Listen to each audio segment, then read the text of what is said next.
Sure. Alright, welcome to the Spin Down Podcast. I'm Tiny. Shiny one's Andre. Welcome to the Spin Down Podcast. Spin down.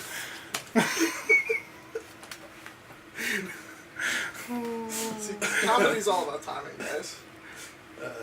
Alright, so that one's Tiny, Andre, he's unimportant, and I'm Matt. I am important now. My name's Hoffman. That's my full name. Huffman. Huffman and Cornroy.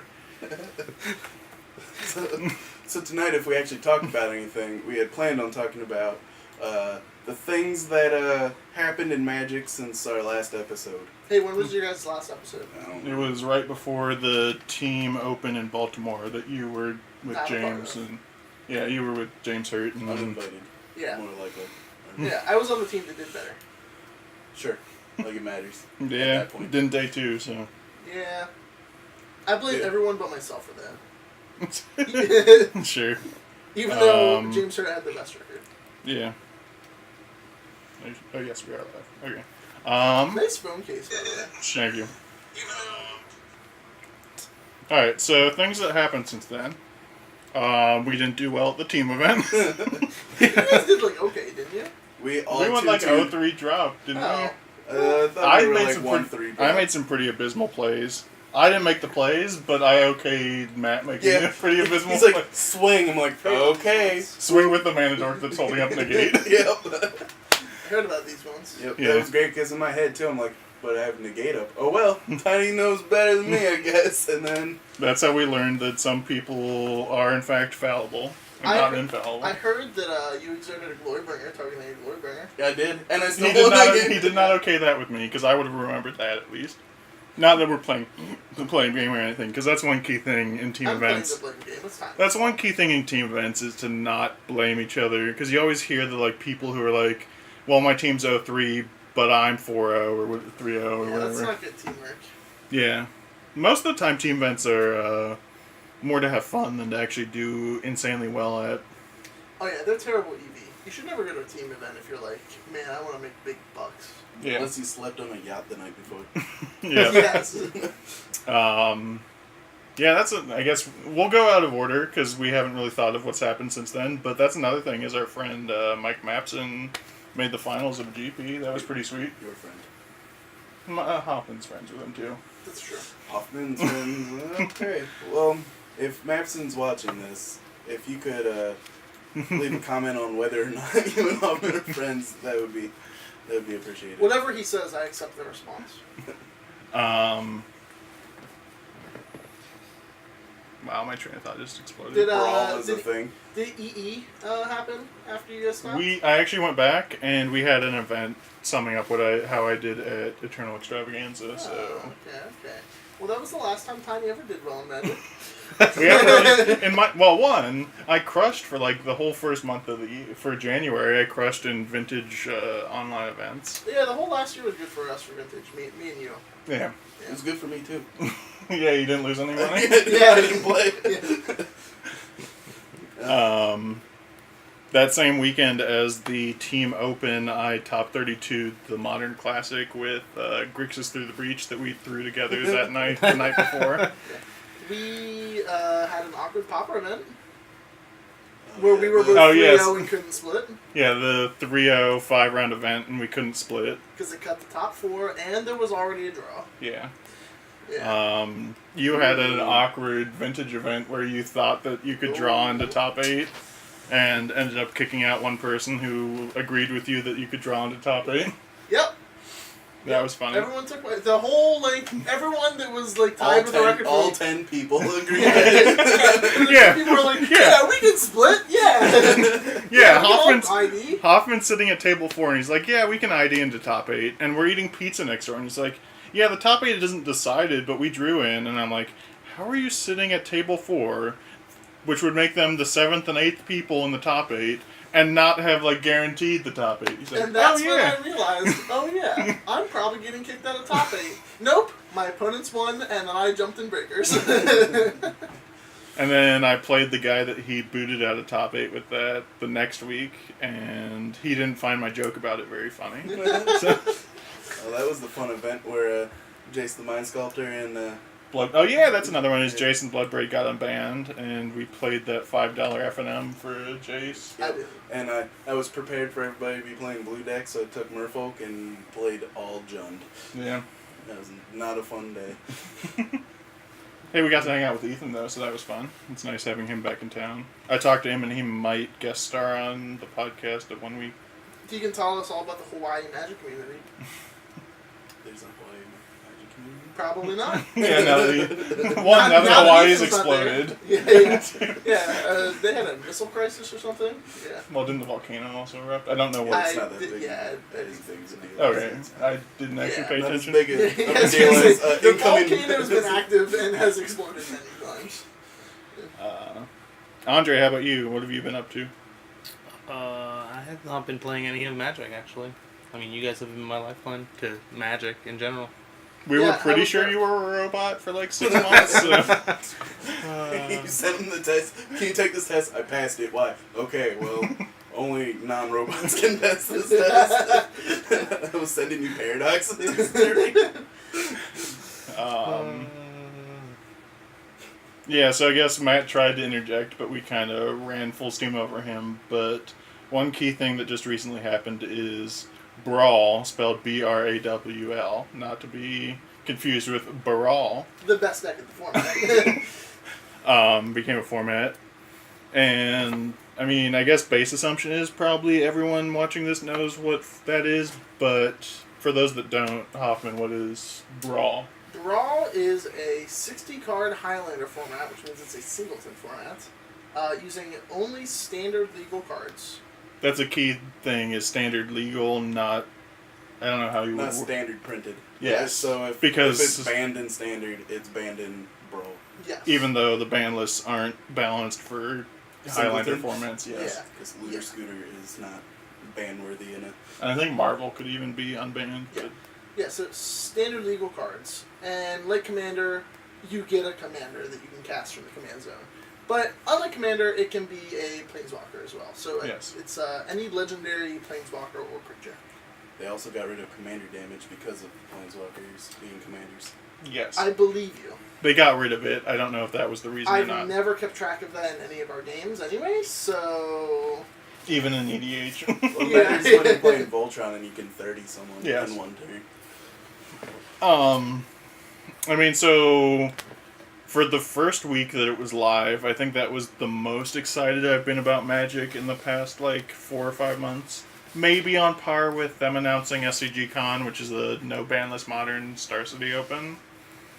In which you're playing no ban.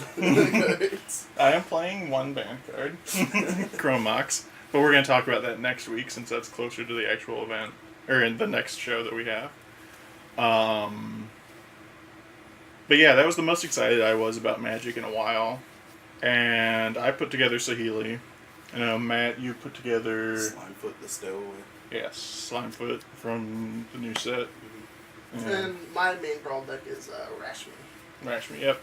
And we played a bunch that first couple of weeks, and then it kind of petered out, mainly because playing the same deck against... Yeah, I just haven't had time to put together another deck. Yeah. So our games exactly became a lot of playing against the same deck over and over. Yep.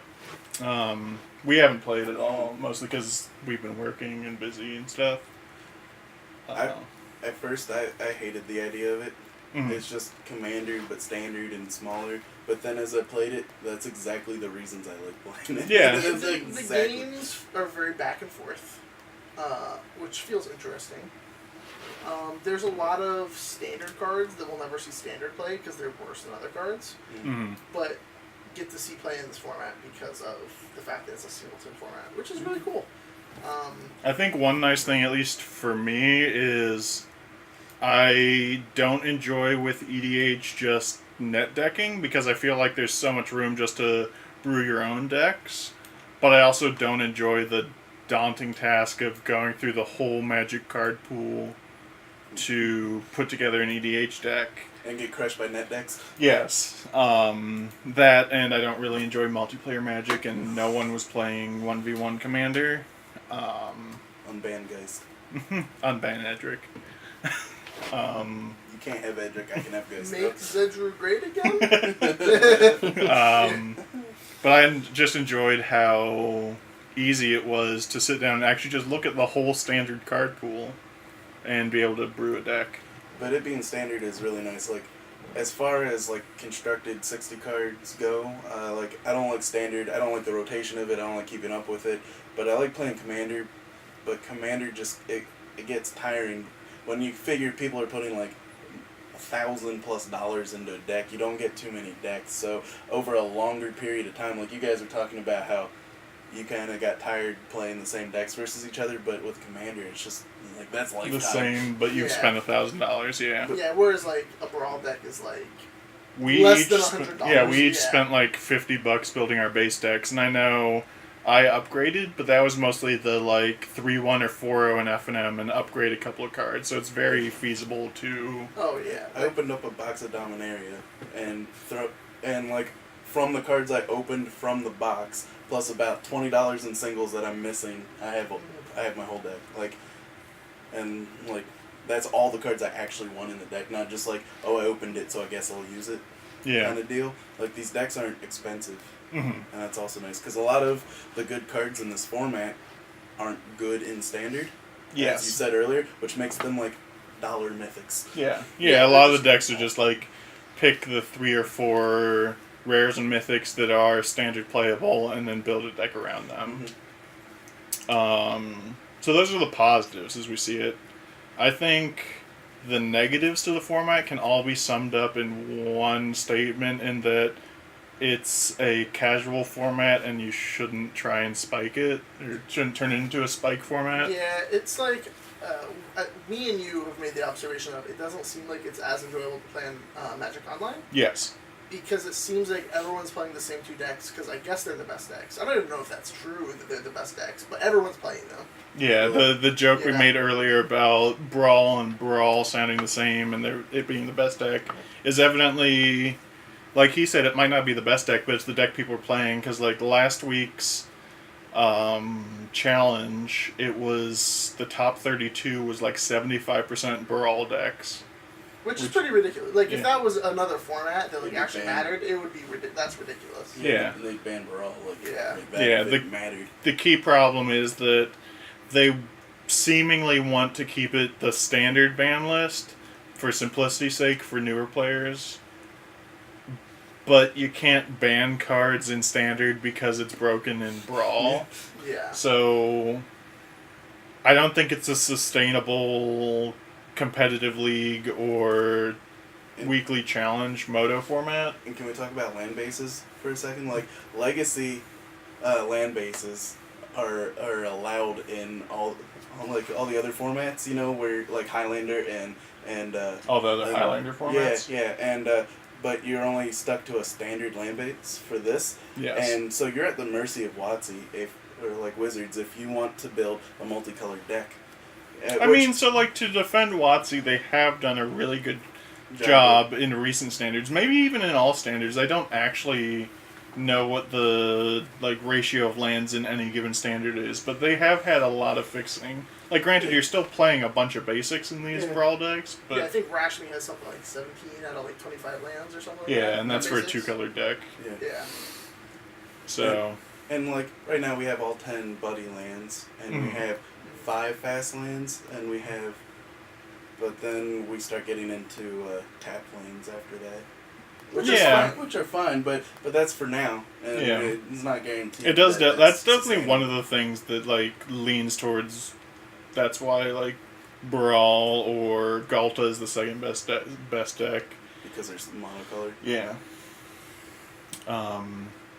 But yeah, I think the key downfalls to the format is just people taking it way too seriously, and But you can't have any kind of game where there's a winner, where someone won't yes. ever. Yeah. But I think if you're watching this and wondering if you should get into it, I think you should try and get your friends to play it with you for fun, but don't. I would never buy it on Moto again. I did, and it just was not enjoyable. Or if you did, expect it, like, do it knowing that you want to, like, play against the same matchups Yeah, all the time. Yeah. the Either Brawl that or very like much all is- your friends play on Yeah. Moto exclusively and you guys just want to dirtle around but on Moto. I think that's fine too. Because like my deck was only like $30 to build on Moto. Another, I think, note on the Brawl format, we have never played a multiplayer, and we have the guess that it's probably terrible multiplayer. Mm-hmm. Maybe it depends what you're looking for, but like the games 1v1 are usually pretty dirtly, Yeah. and I can only imagine that's even worse in multiplayer. Yes. Yeah. Because most of your win cons anymore are more creature based, and you can wall up pretty well in this. Yeah. So I think one last point, unless you have anything, Andre. What are your opinion? You haven't played much of it. I haven't built a deck. I'm kind of just trying to figure out what I want to build. You should build the Jeskai Wizard that you can. His ability The is you Fist can of pay, Suns. Yeah, you can pay. I have one. I have a foil one. He is a foil. Yeah, you know how we were just talking about mana bases being garbage? Build this 5-color deck. You get Cascading Cataracts, which is 6 mana cast any card in your deck. Yeah, I was super excited when I pulled one foil because I really like them, and then I was like, wait, this is just unplayable. But I think one last thing that I wanted to point out about the format is, especially currently, there's Sorceress Spyglass and what's the 6-drop that turns off Planeswalkers? Immortal Sun. Immortal Sun, because Sorcerer's Spyglass is pretty much Pithing Needle, but you get to look at their hand, and Immortal Sun turns off Planeswalkers. And I know we didn't quite ban it, but I didn't put it in my deck for fun purposes. You put a Immortal Sun, which I think is more defensible than... Because it's a 6-drop. It's a 6-drop, and it has other abilities besides just turning off Planeswalkers. But my thought is, especially if you're just going to have fun, at least talk to your play group about those cards and see what they think. It's pretty rude if you're just paying 2 mana to turn off your opponent's general. Yeah. Yeah, because so... now with the walkers in the command zone, it's super rude, just like, he's worthless. Yeah. Yeah, so... That's one key difference also you run into Moto is people have, obviously for good reason, have no qualms playing those cards, but in casual formats you might want to think about whether or not you want to play those. It's like playing Nevermore in Commander, though. Yeah. Which that also is legal in the standard in Gideon's Intervention or whatever that card is. That's another pretty garbage one. So unless anyone else has any more points on Brawl... Andre? Did anything else happen in our hiatus that's worthy? Legacy prices are going up. Yes, that's... Specifically, mostly reserve list cards. Yeah. Yeah, very recently, the last 2 weeks, the reserve list has had a huge bubble. I've been surprised it's taken this long, because I think this bubble is people realizing you don't have to be insanely wealthy in order to buy out random reserve list cards. A lot of the cards are like, this card is $1, now it's 70. Yeah. I think the most recent and surprising one is revised Savannah Lions are up to $10 a piece from like $1. Probably the biggest ones for competitive play. LED had another gain of about $100-ish. Mox Diamond went from about 120 to, I think it stabilized around like 300. Yeah. There are some other, like, there's a bunch of ones that affect Commander. There's a bunch that affect Old School for people who really care about that format. Sedge Troll, yeah. Pretty much every legend from Legends. Yep. Yeah. I saw people were in search of an Angus Mackenzie for like $90 to $100. That card's always been expensive, though. No, I know, but it was like a $30 card. Now it's over $100, I think. So what do you guys think about these buyouts in the reserve list to do with the playability of Legacy and the like ability and whether or not you would tell people to get into Legacy or Vintage? So, as an average Legacy and Vintage player, I think that it doesn't mean the death of the formats, but especially for Legacy, it might mean the death of certain decks. Like, certain cards now, like, take lands, for example. That was an expensive deck before this happened. Yes. Now Tabernacles are almost as expensive as a Black Lotus. Mox Diamonds have almost tripled in price. And they're at dual land price. And dual lands are going up constantly. That's been a truth forever. Mm. They haven't spiked up or anything, but they are But they've going never up. stopped. Yeah. Take a dredge where you could build Yeah. the whole deck for like $150 after paying like 30, 40 a piece for Lion's Eye diamonds, and that was the backbreaker for Yes. the price. And now LEDs. When were LEDs 30s? Like, because I remember like 6 or 7 years ago wanting to buy an LED and it being like 85.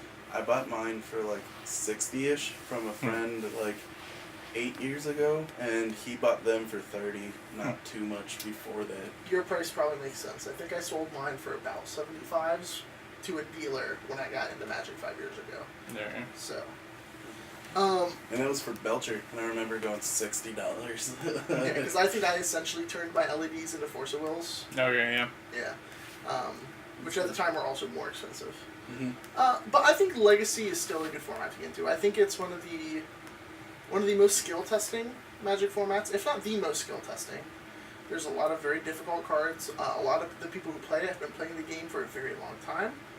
Why wouldn't you after spending that kind of money? Of course, it's expensive, but also you can look at it like an investment, especially like, I mean, so most of the cards that have gone up, it means I'm not going to be able to buy certain cards in my life. But also, some cards I own. Like, I own said Trolls from buying old school cards, and all of a sudden I just profited like $100, $200 or whatever. Like, that's ridiculous. I mean, I probably can't actually sell them for that price, but it's an example. You can at least get like 10s for them or something absurd. I think that Legacy and Vintage are both still good formats, and I would always recommend people to get into it, but of course, you know your own money, and whether you can afford something like that. Yeah. Do you think the prices for the reserve cards, like specifically the like more playable ones, if they keep going up, you think we'll start seeing more like proxy events happening like in Vintage? Like I understand in Vintage we're talking like $5,000 key differences, like you just said. Vintage, you're proxying for the most part cards that are at least $1,000. at least 4 or 5x what the expensive cards in Legacy are. Yeah. Also, Vintage as a whole, it's more ingrained being okay with it being non-sanctioned tournaments, whereas a lot of Legacy players are still somewhat care about. At least in this area. We should Yes. say. Okay. Yeah. In our experience, a lot of Legacy players still care about Planeswalker points, or still care about it being sanctioned. Still, I think, even though I think it's been proven that having proxy events doesn't devalue your investments in real cards, a lot of people have qualms with that.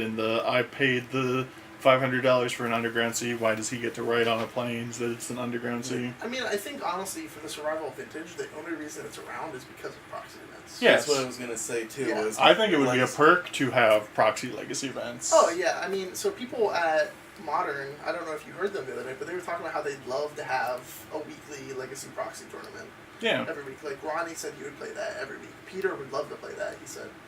And Peter is someone who owns a lot of Legacy. Yeah. It seems he owns like 4. He or just 5 wants decks. people to play with, and it's like Yeah. I think that's where having proxy events would be good is local 20-man tournaments. Yeah. I don't think it's the end of the world that the bigger tournaments don't, because we already get like 50 to 100 mans pretty consistently. Oh yeah, sure. Like I mean, so we have a store near us. I guess free advertising for them. MTG First. Every month they do win a piece of power. Yep. Usually, obviously, most pieces are mocks, but you know they cycle through it.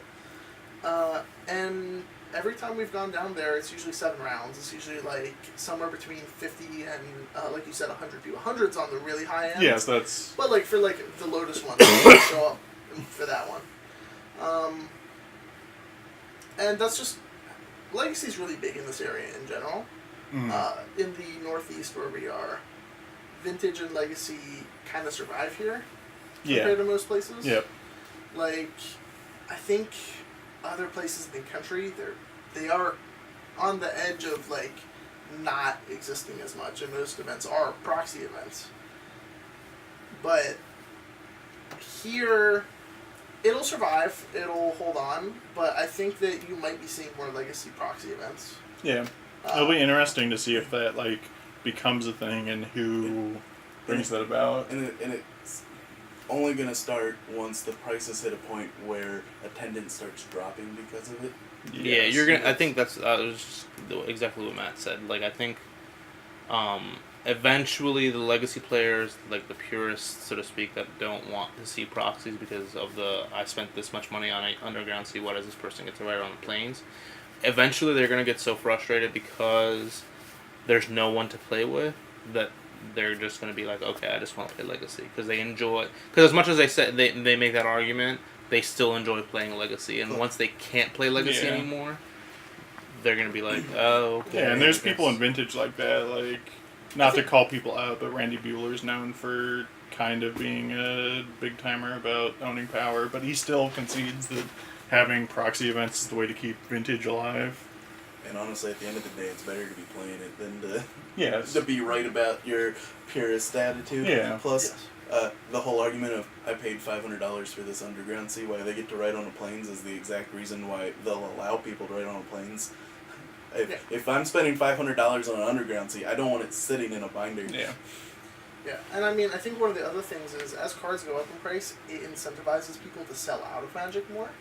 Because they say, well, I've got these things that maybe I play with 3, 4, maybe 5 times a year or something.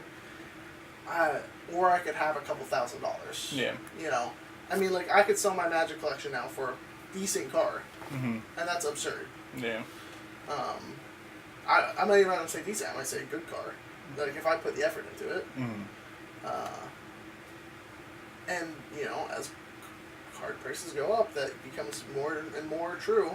Yeah. And And you're more especially in do the, that. like, the owning power part where you don't actually need power, but Yes. yeah, that's the weird line. You have the optimal amount of power where it doesn't matter. Like, well, I'd rather they go up in price. well, yeah, but I'm saying, like, But he's saying that you're Yeah. not, like, if you you're had not all, the, like, if I only Yeah. owned one more piece of power, I could have all the power to do.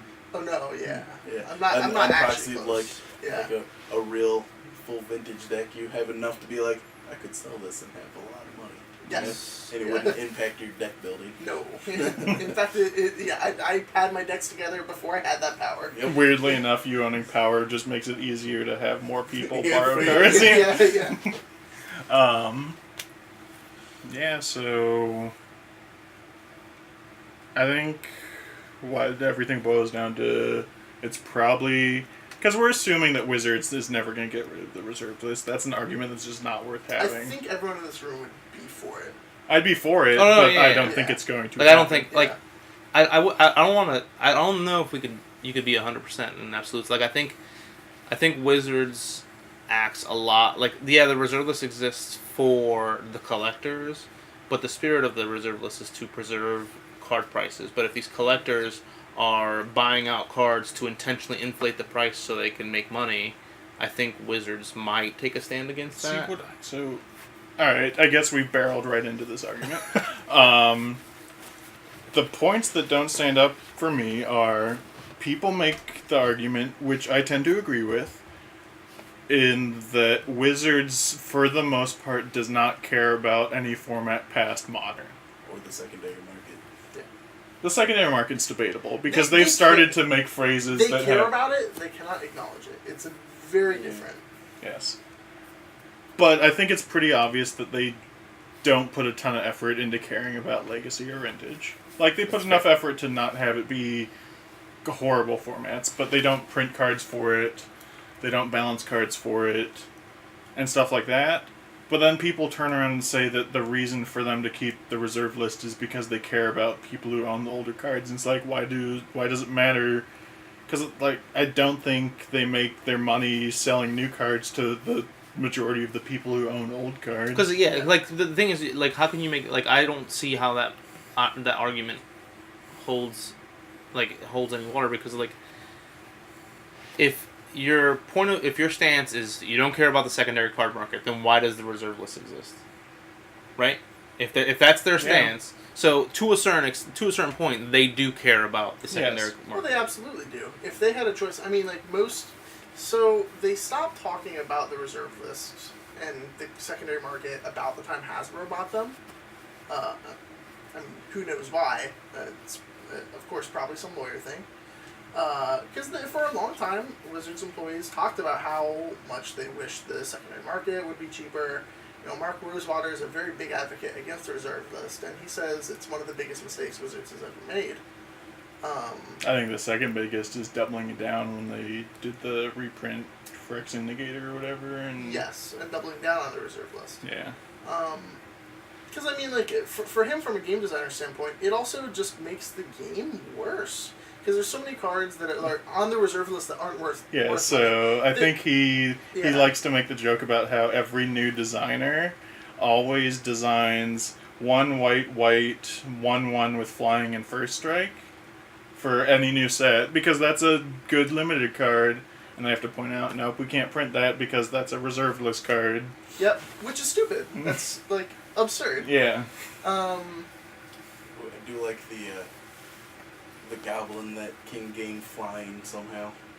It's like a boat, and It's an air balloon. yeah. Oh, is that Goblin Brigadier or something like that? I think so. I don't know. It's something weird, like if it attacks and it's almost like Island Walk, but it gains flying instead of Island Walk. Weird. Yeah, but I just think they care a certain amount, because especially depending on if the Team Pro Tour goes off, which I'm anticipating it to go off great, and they're gonna get a bunch of viewership and a bunch of interest in the game. So if they're gonna keep doing Team G or team events, where not unified standard or unified modern, but team constructed, Mm-hmm. they're gonna have to pay attention to Legacy a little more. Maybe not to the point where they pay attention to Legacy and Modern, but unless they're gonna stop having Legacy events, period, they can't completely disregard the format or the secondary card market, because the cost of entry is pretty significant. All of a sudden I was you have fortunate. All of a sudden you have so much equity changing hands in a Pro Tour because there's already equity changing hands with teams being so much better than just going to the Pro Tour by yourself. But all of a sudden you have Star City pros and Channel Fireball pros have so much advantage being able to buy whatever Legacy deck they want, as opposed to random Joe Schmo shows up for a... That's It's a bunch of mono red burn versus. Yeah. I mean, we were fortunate that in our playing, our career or whatever you want to call it, that a deck like Eldrazi was printed. Mhm. So, I bought into Eldrazi, and now I own a Legacy and Vintage deck by default, and I don't have to own Power. Yeah. And that's to a certain point a reasonable alternative if you don't want to buy Power, or you can't buy Power or have access to Power, and you want to play in a non-proxied event. You can still buy Eldrazi. It's a lot more expensive than when it was first printed, but It's just took a huge hit on their price. it's still reasonable. Also, I think something worth pointing And out. it's competitive. A lot of the things, because a bunch of our friends are now getting into Legacy, funnily enough, and a lot of them say things like, well, isn't Grixis Silver just way better than every deck? The answer to that question is, yeah, it's the best deck, but it's not way better than every deck. But one of the reasons a bunch of people play it, it's one of the cheaper decks. Yeah, it's all uncommon, uncommons and bulk rares, except for Force of Wills, which are cheaper now because they've been reprinted all hell. Wastelands, which are cheaper now because they've been reprinted all hell. Mm-hmm. Fetches, which are $10 to $20. If you But own you're Modern, gonna- you're going to own them anyway. But I was gonna say, Yeah. you're gonna be owning fetches and duels if you're playing Legacy, regardless. Yeah. But it's the expensive cards are dual lands. And that's about And it. sideboard cards, funnily enough, but those got reprinted all hell on Clusterstorm and stuff like that. Yeah, Yeah, for, we were just for the talking most about part, this the deck one is earlier. it's $2,500 in dual lands or something like that. And $200 in the rest.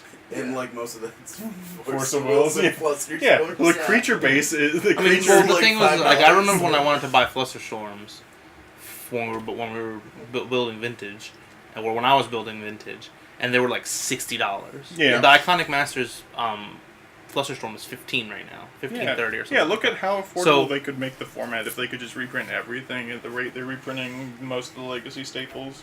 Yeah. So that's the thing is but the other thing is that even if they decided to do that, they would have to reprint those cards to hell.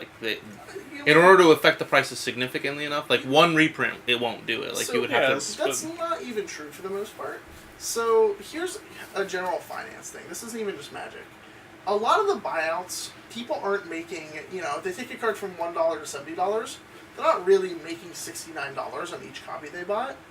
They're going to make however much stores, because most of them are just trying to sell them off to whatever store raises their buy list. So a store might be like, well, this card sucks. I'm going to buy the $70 card for $5-10. Bam, that guy just made, a couple $100. Easy. That's what they do. They just want to control the whole market. So that's why looking at TCG mid prices is usually bad, and you want to look at the market price. Something that always drove me mad about freaking Save Point. Well, that's not complaining about. Let's not complain about. Are we sponsored by them still? No. Okay, well, I'll complain about whoever I want to complain about. Sure. I guess I just badmouth Randy Bueller, so. Yeah. We all get one. Are you going to complain about me, Matt? Usually. Yeah, okay. Okay, so to go on with that, a lot of the cards aren't actually worth what their TCG price says right now. Yeah. Because there's just not an actual demand for the cards. Yes. But as long as one person controls the whole market, they can charge whatever they want for them. Yes. Because that's how a monopoly works. Yeah. Granted, they can charge whatever they want, but it's still... It's Yeah, the people, it's judged people will by- decide if they want to Yeah. pay that much. Um, Unfortunately, if people want to play their decks, they will. yes. Yeah. So yeah, I think it's a complex problem with an actually relatively simple solution that'll never happen. Yeah, unfortunately. But I don't know. I think the biggest solution is just to hopefully everyone starts trending towards proxy tournaments. Yeah, and I mean proxies are totally fine. I mean, Yeah, look at back to Grixis Delver. If you get to Yeah. proxy even 5 cards, saves you $2,000. Yeah. You do the whole land base in your proxies, and then yeah. And the rest of it. Literally, if you did a 10-card proxy legacy tournament, I think most modern players could play in that tournament. Probably. Now that Jace is unbanned, yep. Yeah. Yeah, so... Alright, is that everything that's happened? Not everything, but is that everything significant that we can think of that's happened? Well, we can talk about modern a little bit, but there's not really a significant change to modern. Yeah. Which might be the significant thing. to Yeah, talk cards about. got unbanned, modern didn't really change. Yeah, shocker. Did I talk about Jace and Bloodbraid being unbannable? Or, you know what I mean, being able to be taken off the ban list while on the podcast? Both. I know I talked was about the it podcast, on... obviously. We both thought Bloodbraid Elf would be too good. Yes. I thought Jace would be slightly too good, but is defensible. You thought Jace was just unbannable. It turns out they were both just fine. Bloodbraid Elf turns out is better than Jace. Both are pretty good. That's to I play. don't know, how much of that is it's cheaper than Jace though. But I guess all Bloodbraid Elf decks have been Tarmogoyf decks, so... Yeah. which they brought that unbanned brought up Bob Lily and Tarmogoyf, yeah. so. Yeah. And Maelstrom Pulse a little bit, didn't it? Yeah. Almost every... Blackleaf Cliff's another big Oh, swing yeah. for them. Did you see the text I sent time? Uh, Talking about Black. No, I don't read his text one. I figured you two were just conjoined at the hip so much that you. No, Yeah, now that would that be now odd. that His he hips- quitted yeah, his hips Noodles way and above Company, mine. we don't see each other as much. Yeah. It turns out I have 5 Black Leaf Cliffs. Nice. Congratulations. I traded an LED for all of Living End and outside of the land base, but to make it even, he had to throw in an extra $10 Black Leaf Cliffs. Nice. Good job, man. I'm proud of you. Thanks. Alright, so moving on Ooh, from we could do viewer questions. all All I know two you're of not them. supposed to point out how Yeah. many viewers there are, but we are sitting at 3 viewers, one of which I assume is Andre. Oh, one's me. Well, actually, So- we were at 4, and I think 2 of them were us. And then I mentioned viewer questions, and it Oh, hey, look instantly at dropped this. down to 2 viewers. Hey, we're out of focus. Yeah, apparently we're a little off focus. Okay. Off focus, topic wise, or we're blurry. I definitely have noticed that it looks I think we're going to fiddle around with the setup, because it looks like Andre's more in focus than Hoffman is, and I think that... 100%. So- Oh, Off in definitely. your faces. Yes, I'd rather not do tech support in the middle of the stream, so we will fix that for next episode. Thank you for pointing that out. Thank you, Dukin TV. Is that what that says? Yes. I assume that's how you pronounce it. Not Doukin or something. Duoken. Alright. So, another topic I had thought up that's off topic from Magic, but I think it's fine for us to talk about other games. I know Hoffman and I have played it. I don't know about you guys, but Slay the Spire has been another game that I've been really excited about recently. And you guys know me, I don't really play games outside of Magic and poker. Poker's a game. I thought that was an addiction. Yeah. No, that's blackjack. Yeah, Slay the Spire is fantastic. Hoffman, can you describe exactly what it is? Sure. It's for people who aren't. Okay, so it's a deck building game. Which if people aren't familiar with deck building games, I mean, you would know them from.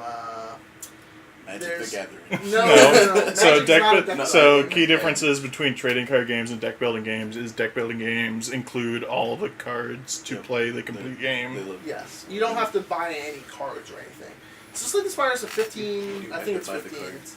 They come in the box. Yes. Okay, Slay the Spire is a $15 game on Steam, so it's an online game. Yeah, so already I think the big thing I enjoy about deck building games on the computer as opposed to in person is the fact that they can errata cards and edit cards for power level reasons. Yeah. So it does evolve and you don't end up with things that don't matter. And Worth noting, this game is in open access, so it's in a sort of beta stage.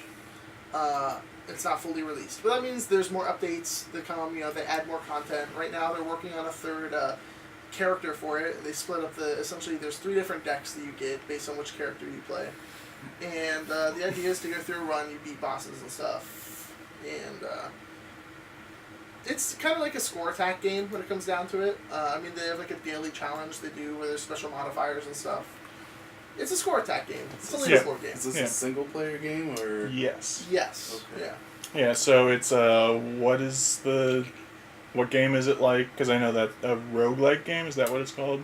Yeah, it's kind of like a roguelike deck builder. So you evidently told me Rogue was a Rogue RPG. is a very old RPG. Essentially, And then they What- make games like it. yes. I mean, that's literally what it No, I is. know. Yeah. So the idea is you It's different each time you do it. it's Yeah. different each time you do it, and it's a dungeon crawl. Mhm. So you get to choose where on the map you go, and you can fight regular monsters and elites, which are weirdly enough more powerful than the regular monsters. And there's bosses that are more powerful than those. Oh. Andre, this making any sense to you? Elites are higher than regular guys. Bosses are above elites. It goes against all kinds of like Game design philosophy. Yeah.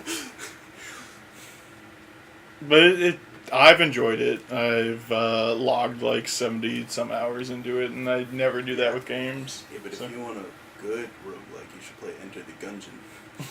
That's not his type of game, but it's a good game.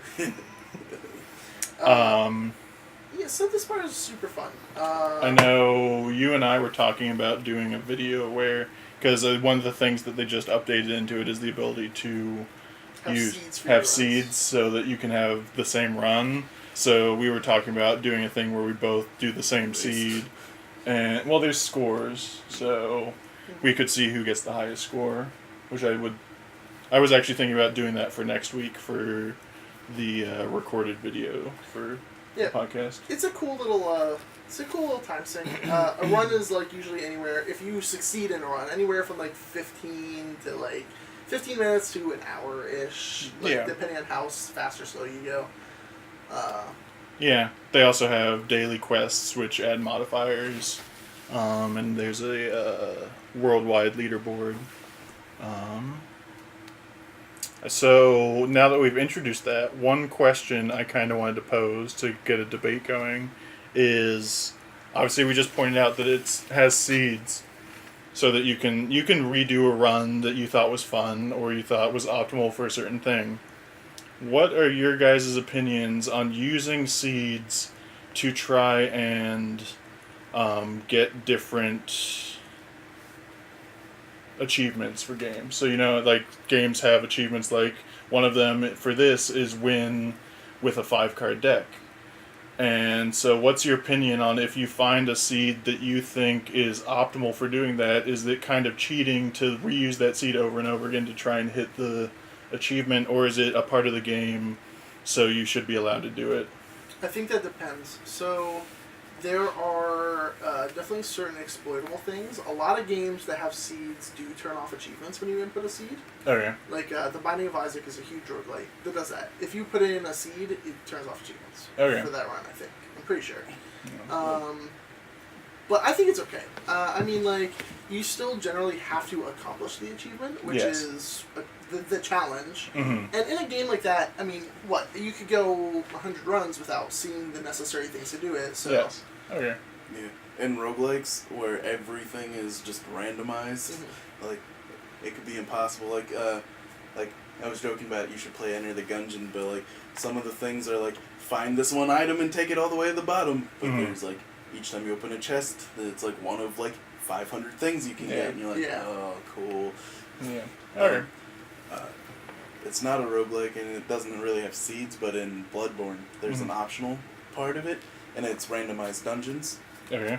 And you can save your dungeon, like it gives you a code, and you can share that with other people, and they'll get the same dungeon you went into. Okay. And people are mapping out which ones have the best weapons hidden in them. Okay. And so, like, if I get online right now and I want a specific weapon with for the game, I can just type in the weapon in this one website, and it'll give me a code, and I can just go in there and get a weapon. And some of these are weapons, like one of them is the weapon you get for beating the endgame boss. So you don't get it until your next playthrough, and people have figured out where to find it, like, right at the beginning of the game. So now you're getting, like, an endgame weapon to start the game. And I think that's okay. I think it all comes down to like, how do you like to play a game? If you're, I just want to get this achievement done. Yeah. I want to just do it. Then fine. If you've beaten a game before and you want to do it differently and give yourself an advantage, like, you've already experienced the game. Yeah. You know, who cares? Roguelikes definitely are different than just regular games where it's always different. So if you can give yourself a little bit of stability to try to do something specific. I think a really good famous example of this kind of thing is, and this is a competitive version of it too, is Diablo 2 speedrunning. Diablo 2, huge game, has a big speedrunning community. So what the rules for the speedrun is, so normally when you play Diablo 2, if you, like, save and exit the game, it resets the map you're on, because it always has a random map. Okay. But they turn that off. So if they re-enter their game with their character, it'll be the same map they still had on, unless they reset it on purpose. Okay. So the reason that's important for the speedrun is there's, like, certain sections where they really want certain areas to be really close to each other, so that they can save and reload and run back over and over because they're farming to make it through the speedrun really fast. Also, some speedruns turn off Loading screen timers. Count whatever, loading screen times, and some don't. Yes. So, and some will allow you, like, all Souls games have a huge speedrunning community, and opening doors, if you turn the game off and restart your game, It's faster. it than doesn't. opening doors. They allow you to not count the loading time to turn the game back on, Oh, and but they count the door. the cutscene for opening the door is now just over. And the game just loads you on the other side, and so you get to save, like, 30 seconds. So. Yeah, I think that seeding is totally fine. If you find something that works, then you get to use it. Note that in a speedrun for Diablo, for instance, it won't take a seed that they know of. There's no way to input that. Yeah. But they'll be like, this is a good run, I can go with it, and they essentially get to abuse their seed. Yeah. Not to mention, you're playing a video game, it's your experience. Yes, I understand that. If you're like, I'm cool with this, then you're not hurting a single person. Yeah. Yeah, like, I know. I guess that's the way I view exploits in general in all game, in, like, any game, is if you're doing it, like, in your, like, on your campaign, or, like, that's only affecting you and your gameplay, it's fine. It's when you use it to like, gain an edge in a competitive format that and this is a really weird one. it becomes a little dicey. We have a friend named James, and he's really into playing vanilla World of Warcraft on private servers. And I was talking to him about the PvP, player versus player, on that game. And he said that on the private servers, there's basically no reason to do PvP anymore, unless you're in a PvP-centric guild. because the way they work in vanilla is there's like a ranking system, and it's based on like how well you do and whatever. But people now know more about the game as opposed to 13 years ago or whatever it was. I guess it's been 14. Yeah. And so they know how to abuse it. And so essentially just the same people go through a cycle of getting other people their, highest rank things. And so there's no point in doing it unless you're the people abusing it. Alright. Yeah. Alright. Yeah, I mean, that's what I kind of assumed. I just wanted to... It's a nice discussion topic, and... We even got Andre to talk. I was waiting my turn. Going back to speedrunning real quick, if you're speedrunning Zelda for the Switch, you have to own the opponent amiibo. Because you use it and you automatically get a horse to ride, and it cuts your travel time and you save like 5 minutes. Nice. Yep. And that amiibo, like, quintupled in price because of that exploit. That's really dumb. Yeah. Can't you clone amiibos now? I'm pretty sure you can. Slay the Spire is actually fantastic, says Yeah. Duke in TV. We read that. Right Duke away. in TV, is this like Andre commenting? Are you just commenting in our own chat? No? Yeah, instead of talking in the... They can hear when he types I in. really am blurry, aren't I? Yeah. Yeah, you Yeah. are. When you don't move, you look like a picture from, like, the 70s. I mean, for all you know, I am a picture from the 70s. Alright, so we're coming up on an hour, so I think we filled tonight pretty well. Unless you guys have anything to say before we... Yeah, Andre, do you have any points you'd like to make on Brawl real quick? This is the last chance. Yeah, how was your magic for the last year? What's your opinion on Slay the Spire? So a few key things to point out before we leave. Currently, Andre's schedule is kind of in flux, so no guarantees on which Wednesdays we will be live over the next month or so. We'll just tweet out and Facebook out when we will be live, and then once we get back into a more set schedule, we'll figure that out. Yeah, we'll probably tweet out, or we'll use social media at the beginning of the week, because we'll Yes, know. yeah. It will always be a Wednesday at 7, though. And then on off weeks, instead of doing what Matt and I used to do and having live gameplay, I think we're just going to do YouTube videos of gameplay. That way we can do it whenever and just upload it every Wednesday. I'll be here, sometimes I won't be. Yeah, same with Matt, same with me sometimes. It's Andre's house, so hopefully he'll be here. I He think did say we could come in anytime. This is true. I think Um, for next week, Hoff and I are going to shoot for doing that Slay the Spire run to see who can. Evidently, we're shooting for that next week. And It's pretty easy to do, so. And then the next live episode, we're going to be discussing SCG Con. Con. And we'll get I ready will for that. also, if I'm here, I will also have input on a vintage tournament. That I Yes, enjoy. he's going to Vintage over the week, so Yep. over the weekend, so we'll see how that goes. And since I'm doing neither, I guess I won't be here. Yeah, you're still live to quit your job for SCG Con. Maybe our podcast goes big and you can just get paid to do that. There you I'm go. already big. Alright, Can I see that so. on Twitch? So, before we sign out, How can they reach us at? you can reach us I've at confirmed that you Spin guys- Down Podcast on Facebook, Spin Down Podcast on Twitter, obviously already here on Twitch. I guess not obviously, you could be on YouTube. But it's Yeah, way to assume their viewing preference there. Yeah, this is 2018 time. You can view on multiple platforms. I guess it's just Spin Down Podcast on all platforms. And you can also find us on Patreon at Spin Down Podcast. And you can sign up for Patreon benefits there and to support the stream. And get some sweet Spin Down swag. Check out Keanu Reeves' new movie coming out, Bill and Ted Face the Music. Is it coming out or are they shooting it? They're shooting it, Yeah. but you should check it out. Check it out in 4 years when it's finished. Alright, have a good one.